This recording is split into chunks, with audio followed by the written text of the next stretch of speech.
સુરતના ડુમસના ઉદ્યોગપતિ દીપક ઇજારદાર ફરી એકવાર વિવાદમાં સપડાયા છે.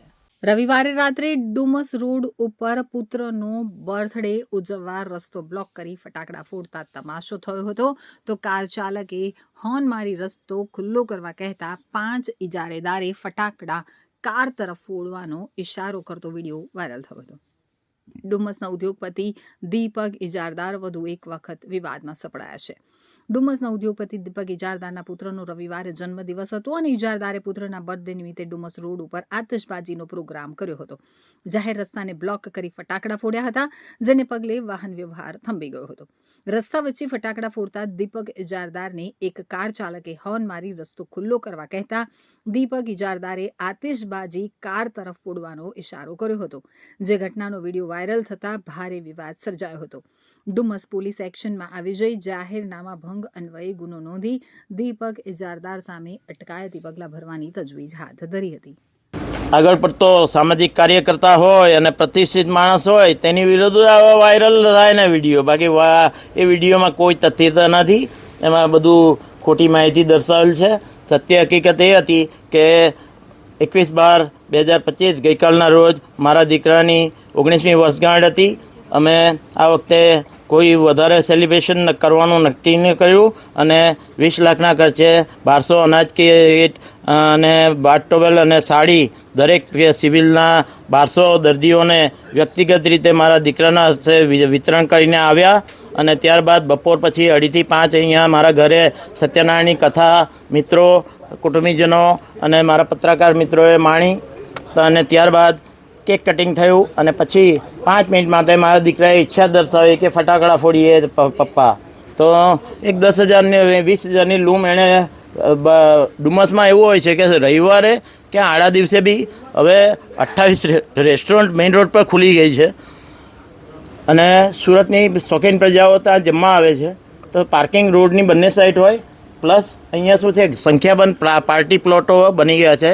એ લગ્નનું સ્થળ બને છે. અહીંયા વારે ઘડીએ વરઘોડા નીકળે છે અને તેમાં આજુબાજુ છે ને આમંત્રિત મહેમાનો રોડની સાઈડ પર જ પાર્કિંગ કરે છે. તે સંજોગોમાં લંગરથી લઈને ડુમસ સુધી રોડની આજુબાજુ ફૂલ પાર્કિંગ હોય છે. તો ફટાકડા ક્યાં ફોડીએ? મારા ઘરમાં અને વાડીઓમાં, મારી વાડીમાં પૂરા ઝાડોથી આચ્છાદિત વૃક્ષો છે, એટલે સખત હરિયાળી છે.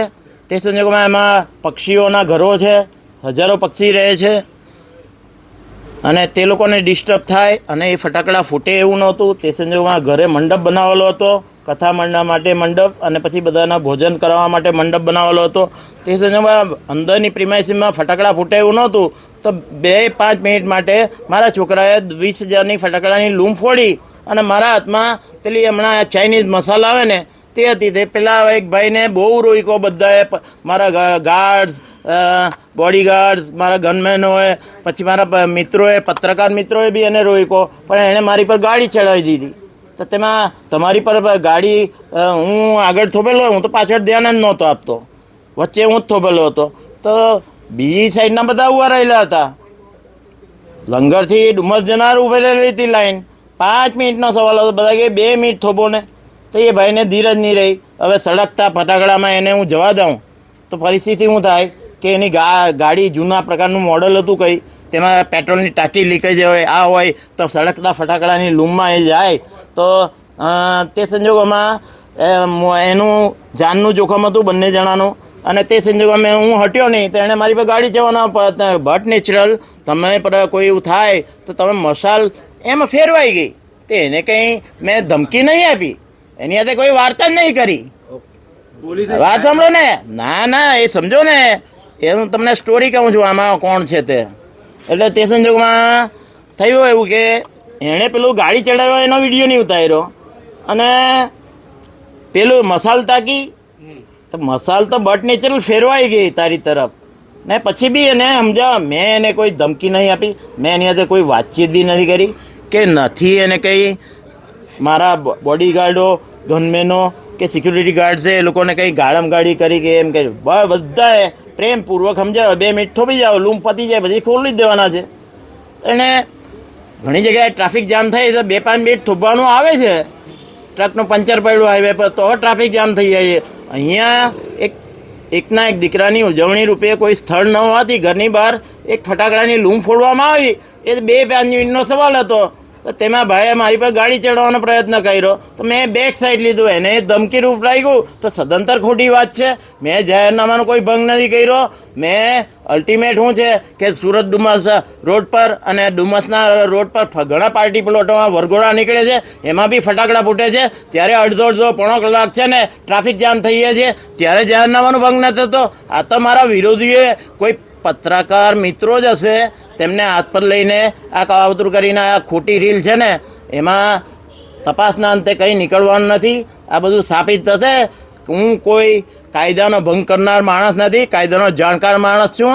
તે સંજોગોમાં હું ભારતીય પ્રજાસત્તાકે ઘડેલા કાયદાનો હું સંપૂર્ણ પાલન કરવા જવાબદાર છું.